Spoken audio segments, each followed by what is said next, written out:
വൈക്കം മുഹമ്മദ് ബഷീറിൻ്റെ യഥാർത്ഥ നാമം എന്ത്?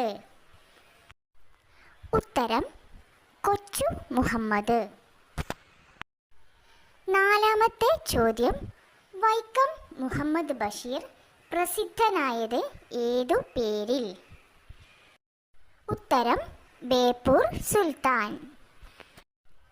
അഞ്ചാമത്തെ ചോദ്യം, ബഷീറിൻ്റെ മാതാപിതാക്കൾ ആരെല്ലാം? ഉത്തരം പിതാവ് കായി അബ്ദുറഹ്മാൻ, മാതാവ് കുഞ്ഞാത്തുമ്മ.